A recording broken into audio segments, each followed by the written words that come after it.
Okay, students, good evening. So, yesterday, what we have discussed research, meaning and definitions, 9 characteristics, then 6 types of research classifications, then research paradigms, positivism versus post positivism. Then today's focus is how to conduct research. Okay, so there are three major research method which we will discuss, and experimental research, descriptive research, and historical research. And experimental research is very important, and it is also critical for UGC not because there are many questions which have come from these sections. So I think Madhusudha, Yes, sir. you have done the question, na, previous year question Yes, sir. 2000, June 2025. I find out 44 questions.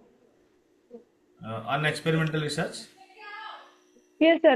That question is mixed, sir. Means types of research and whatever the 10 sub-units, 6 sub-units are there under the research methodology. Okay, okay, fine, not a problem.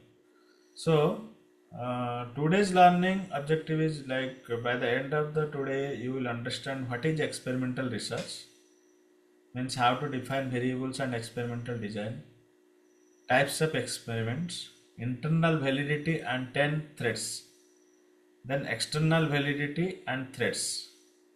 Then in descriptive research, there are again 5 types of research: survey, observation, case study, etc. In historical research, we will try to understand what are the different sources and evaluation methods. Now, when it comes to experimental research, so experimental research is a method where the researcher manipulates one or more independent variable and control other variables and observes effect on the dependent variable, and it uses a random assignment whenever it is possible. Now, why experimental research is very important nowadays? Because in economics, I think in recent years, experimental economics basically got a lot of attention, and this method is also very definitely establish the cause and effect relationship.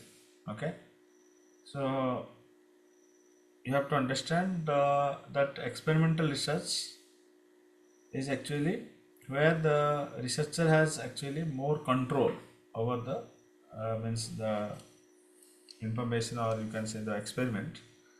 So what is the basic structure? Usually what we say that usually the independent variable causes the dependent variable, independent variable is the cause and dependent variable is the effect, right? So how you can understand the variables in the experiments? So independent variables is the cause, what researcher manipulates. It is also called treatment or predictor variable. Example, teaching method. Teaching method is the independent variable and the dependent variable is the effect, what a researcher measures. It is also called outcome or response variable. For example, test scores. Uh, then extraneous variable. It is basically the other factors which affect the dependent variable but not of interest. It must be controlled.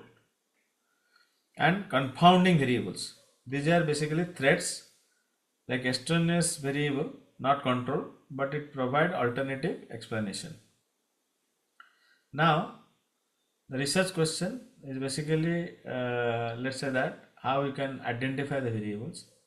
Does online learning improve the student performance compared to the traditional classroom? So how you will try to answer this research question? Suppose for example, first you will be trying to find out the variable, and I always suggest and encourage to find out the first. Once the research question is framed, you can identify what are the variables, and after that you can uh, do the data or research design, right? So first of all, in this case, what will be the what are the possible variables?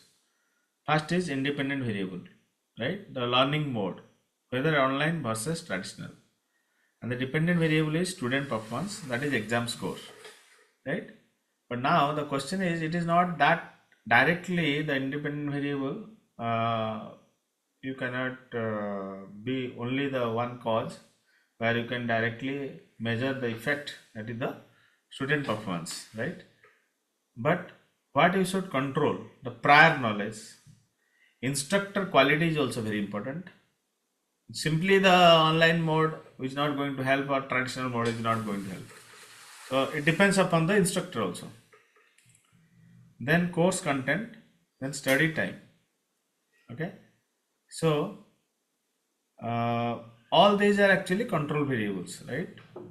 If you have the idea about all these variables, then only you can find out the effect of learning mode, basically online versus traditional, on the student performance, right? That is exam scores. So now the question is, if you will not control this, then what will happen? These become confounds. You cannot tell if the results are due to learning mode or other factors. So that is why we need to control all these variables to directly observe the impact of learning mode on the student performance. Okay. Now, next is essential component of experiment. So experimental group, basically it receives the treatment or intervention. The control group, it doesn't receive the treatment or receive standard treatment or provide baseline for comparison. Random assignment, participants randomly assigned to groups. It reduces selection bias and distributes extraneous variable evenly. And fourth is manipulation and measurement. Researcher controls independent variable, it measures the dependent variable. Then type of experimental research. Suppose first one is the true experimental design, that is the best one. It means it has a random assignment, it has a control group. Researcher manipulates the independent variables. It can establish the causation confidently. Now quasi experimental design, which is good, it's no random assignment. Control group may or may not be present. It is used when random assignments not possible. Then pre-experimental design, it is weak. There is no random assignment. It is upfront. There will be no control group, and you cannot establish the causation confidently. Then laboratory versus field experiment. In laboratory, what happens? It is a controlled environment. The features are high control, artificial, precise measurement. The validity is high internal validity and low external validity. In field is natural environment, features less control, real world natural behavior. Validity is lower internal validity and high external validity. So usually in our case we collect the data from the field, right? So we have less control. So real world data basically. So the trade-off is control versus realism. What is practical and how you can control. Now, what is validity? Validity is extent to which research findings are accurate and meaningful. Two main types. One is internal validity. Did X really cause Y in this study? That is internal validity. Can we rule out alternative explanations? Then external validity. Will X cause Y in other situations too? Can we generalize findings?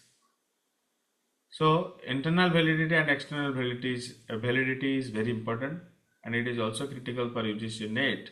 Questions on threat to validity are very common. You must know each threat with example. So first we will discuss internal validity. So internal validity is the confidence that independent variable, not something else, caused the change in the dependent variable. So high internal validity means observed effect is genuine, no confounding variables. It can establish causation. Study is well controlled, and threats to internal validity is factors that provide alternative explanation for result is history, maturation, testing, instrumentation, selection, mortality, regression, Hawthorne effect, placebo effect, John Henry effect. So suppose maybe sometimes you will think that why to study all this. So just for your understanding, even though like if you will go to Kothari book, you will find external means experimental research is given at length. Okay, but these are the important parts. You should know at least the topic, and even though whether you are familiar or not familiar, that will be that will come later on when we will discuss the questions, whether this kind of questions are there or not. But let us just be very sure what we are discussing today, experimental research. And the first thread number 1, that the history. So external events occurring during the study that affect the dependent variable. Suppose for example, testing stress reduction program for employees. During study, company announces layoffs. Stress increases but not due to the program. Okay. Suppose example number 2, economic course on financial literacy. Major financial crisis occurs during study, and knowledge increases from news, not just from the course. Then how to control it? To use control group, it means you experience the same history, shorter study duration. Okay. So history means basically external events which happens during the study that might also affect the dependent variable. So you have to very careful when you are trying to establish the link between the cause and effect. Second thread is maturation, basically changes within the participant due to passage of time. It's natural, biological or psychological changes. Example number 1, testing reading program on 6-year-old over 1 year.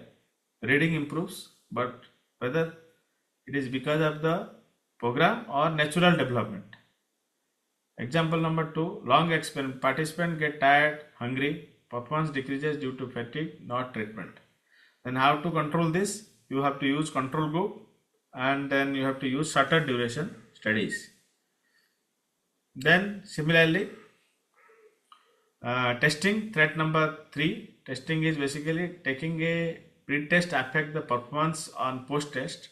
Participant become test-wise. Basically, anxiety survey before therapy and after also. Post-test better because remember questions. Improvement not truly due to the therapy. And IQ test before and after training. And practice effect better at test taking and not smarter. And how to control this? Post test only design and use alternate form of test. Then threat number 4, instrumentation. So changes in measuring instrument or procedures during the study. So example number 1, observer fatigue. So observers rate behavior more leniently as tired. Scores change, but actual behavior hasn't changed. Then equipment malfunctions. Scale becomes less accurate over time. Measurement changes, not actual weight. Then how to control it? Calibrate instruments regularly. Train observers thoroughly. Use standardized procedures. Then threat number 5, selection. So basically groups differ systematically before treatment begins, then because of the pre-existing differences. That is called selection bias. Example 1, new method tested on honors class, traditional method on regular class. Honors students are better, not due to the method, right, but because of the pre-existing differences. Suppose example number 2, you have a treatment group. Let's say there are some volunteers who are motivated and control groups who are non-volunteers, less motivated. So the results biased by the initial differences. Then how to control it? You have to do the random assignment. That is the best solution, and you will use pretest to check group equivalence. Then threat number 6: participants drop out of study systematically. That is, for example, one example, that is a weight loss program. So those who are not losing weight, they will quit, and only successful participants remain. Final results look artificially good. Example number 2: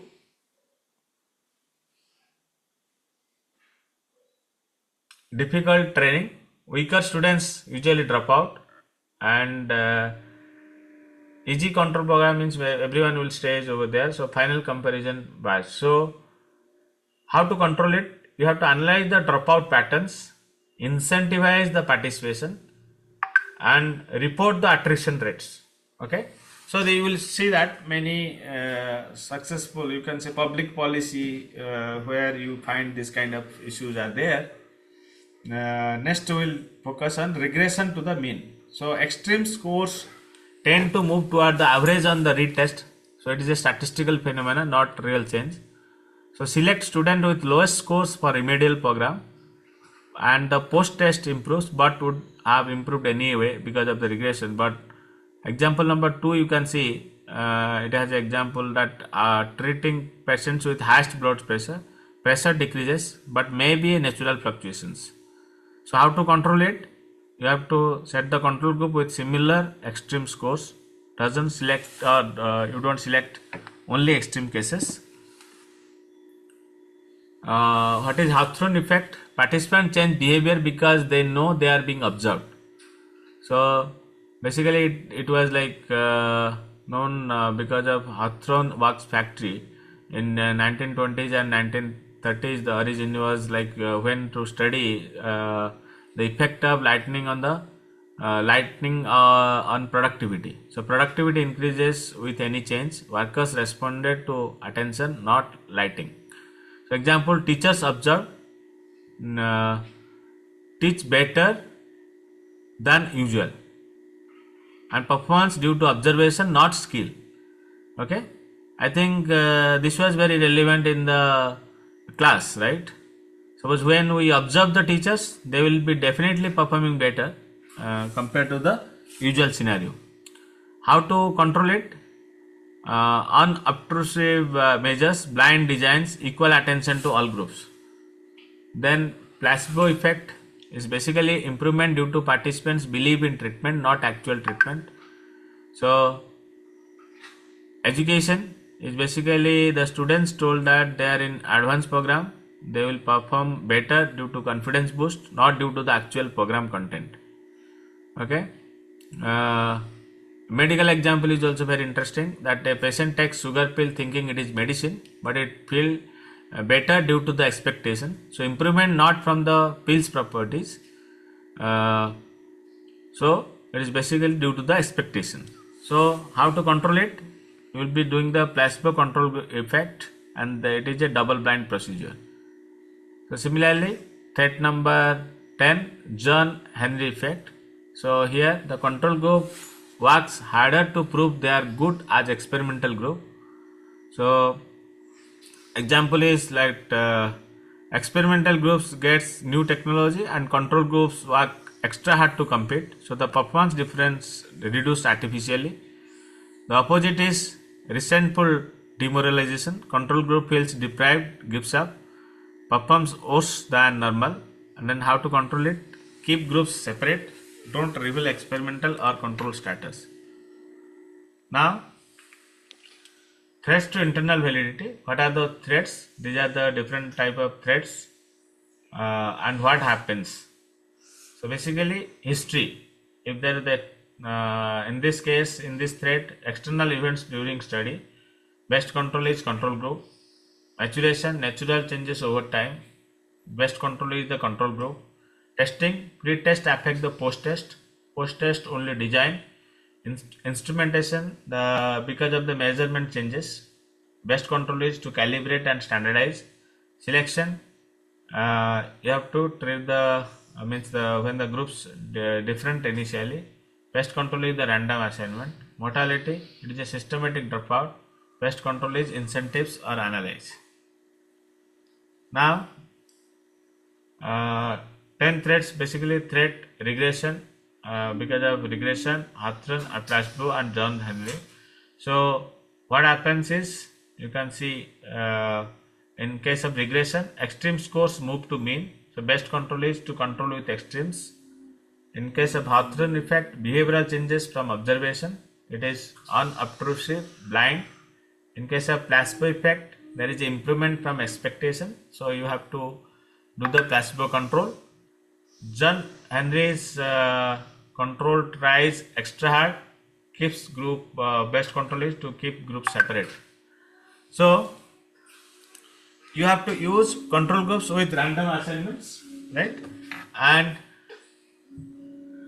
next is external validity. So external validity is extent to which findings can be generalized to other people and other settings and other times. High external validity means results applied to real world, findings hold across context, research is practically useful. The trade-off is high internal validity often means low external validity. But in lab, high control internal but artificial is external. So what are the threats to external validity? Selection bias, sample is not representative, artificial setting, lab is unlike real world, reactive effect, pre-test sensitizes multiple treatment, earlier treatments affect later, the time bound, results specific to period, novelty effect works because it is new, experimental effect, it is specific researcher influences. Then how to improve external validity? Random sampling, field experiment, diverse samples, replicate across context.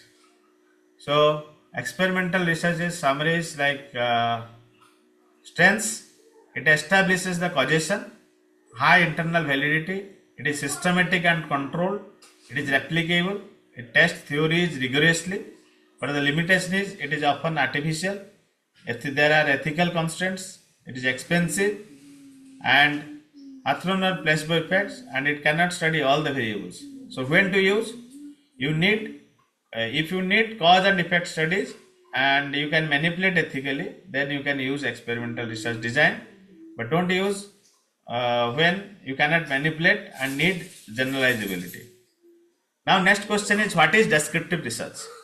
So descriptive research describes characteristics of a population or a phenomena as it exists. The purpose is to answer what, who, when, where, and not why. So the key features are no manipulation of variables, observes and describes as it is and doesn't establish causation. It can be quantitative or qualitative.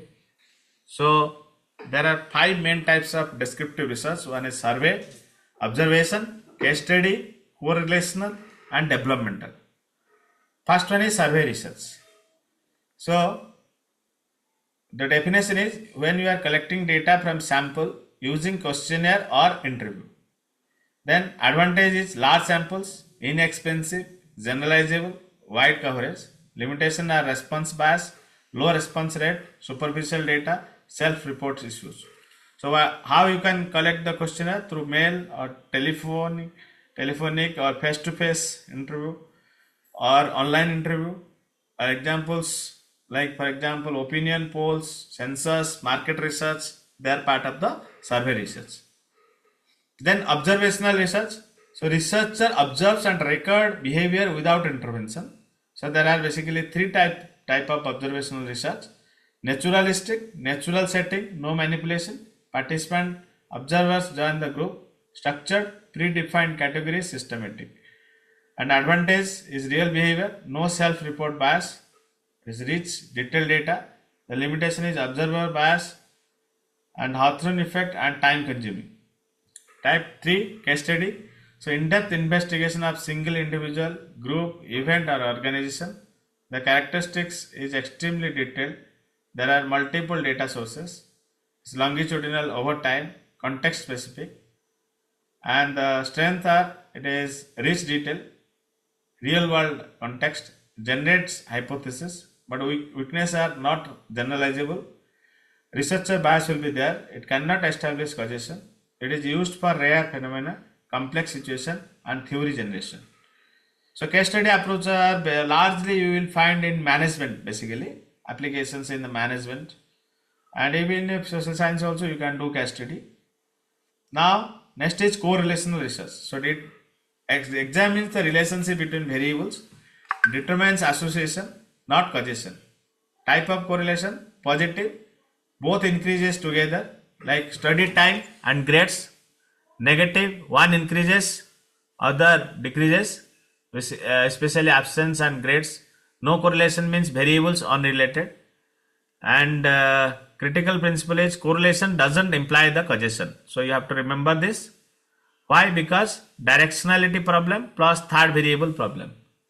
So now one example is there, like so suppose for example ice cream sales correlate with drowning deaths, but hot weather causes the both. Then type 5 developmental research studies change over time, that is cross sectional. Cross sectional is basically different ages at one time, quick, inexpensive. Problem is the cohort effects. Longitudinal, it's the same people over time, it shows actual change. The problem is time, cost, attrition rate. Sequential, it combines both, best for most complex. Now in descriptive research, what is the summary? So the type is like you can say survey, observation, case study, correlation, developmental. Where survey effect is best for opinions and large samples.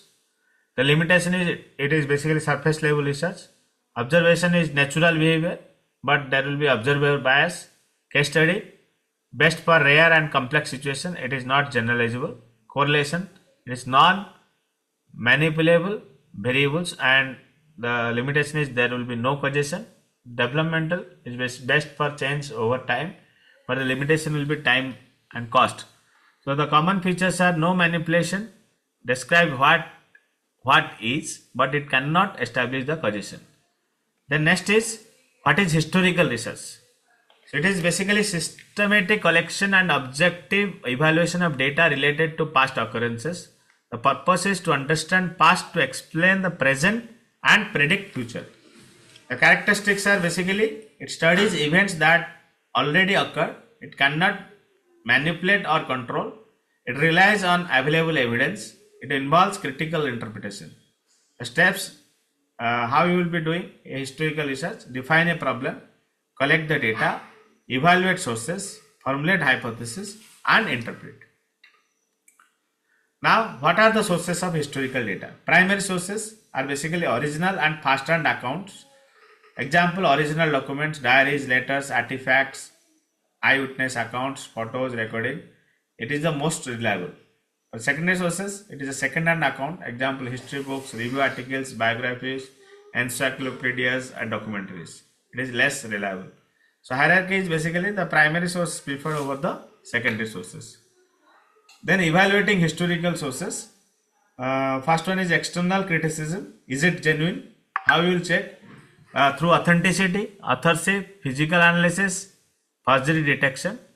Like for example, Hitler diaries, 1983 is basically it was proven forgeries. The internal criticism is it accurate? Check the author's competence, bias or agenda, consistency, context. Source can be genuine but still inaccurate. So, a summary of historical research. What are the strengths and limitations? So, strength includes only ways to study past. It provides context. It identifies trends. There are no ethical issues. It is low cost. The limitation is it cannot manipulate. No causation. Incomplete data. Biased sources. It cannot replicate. The economics example is evaluation of economic thought, analysis of past crisis, development of institutions like IMF, World Bank, history of economic policies. So you must be thinking that in economics there is no relevance of historical research. No, it is not like that. You can apply in various examples where you can apply the historical research also. Now let us try to compare the three methods: experimental, descriptive, and historical. how you will differentiate or how you will compare based on the different aspect like purpose, manipulation, control, causation. An example, like for example, experimental. The purpose is to establish the causation. Manipulation, you will do the yes. In case of experimental research, you will be doing the manipulation. Control group is very high. Causation is also it will be there. Suppose for example, drug trial. So there they need experimental design, research design. But descriptive research, it describes the current. So manipulation, there is no manipulation. There is no control group is very low. Causation is also not there. Example, census. Historical research, to understand past.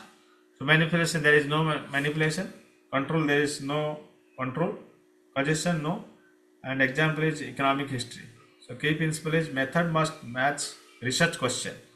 So this is very important. Now the question is how to choose the right method to ask this question. What is your question? Does X causes Y? That is experimental design. What is current situation? That is descriptive. What happened in past? That is historical. Now, can you manipulate variables? Yes, and ethically. Then you use experimental research. You cannot, let's say that if the answer is no, and you cannot manipulate variables on like ethically, it means unethical basically, then it will be a descriptive research. Already happened, it is a historical research. Now the question is what is your primary goal? To prove causations, then it is a experimental research. Describe, explore, that is a descriptive. To understand development, that is historical.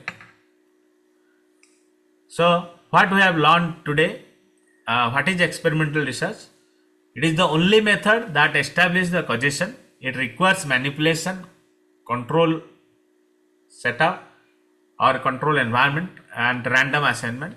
There are the different type of experimental research is true, quasi and pre-experimental design. Then validity is very important. Internal validity, we have studied the 10 threads. Then external also we have studied external. What is external validity in case of experimental research? Then in case of descriptive research, there are 5 methods basically: survey, observation, case and correlation and developmental. And historical research, basically primary versus secondary sources, external versus internal criticism. Now let's try to understand. So first question, you can say workers perform better because observed Hawthorne effect. Participants drop out systematically. That was basically example of mortality thread, right? Which established causation, that is experiment. Primary source example include original diary. So but these are not the type of MCQ which will be coming, but we will practice real questions from the previous year questions on research, basically research methods. And overall, when we will finish this section, we are preparing extensive previous year questions which we will be discussing. Now what is the homework and practice exercise? You will be list all 10 threads to internal validity with example. Like you can design the experiment, effect of online classes on learning. You have to identify independent variable, dependent variable and control group. What threats might occur and how would you control them? Then you can practice at least 25 MCQs on research methods. And tomorrow we are going to discuss qualitative versus quantitative research methods with detailed comparison and mixed methods and the data collection techniques. Okay, so thank you. So we have completed day 2 of week 2 and we have learned what is experimental research, 10 threads to validity, descriptive and historical methods covered, right? So now we can have discussions, right? So let me stop the recording.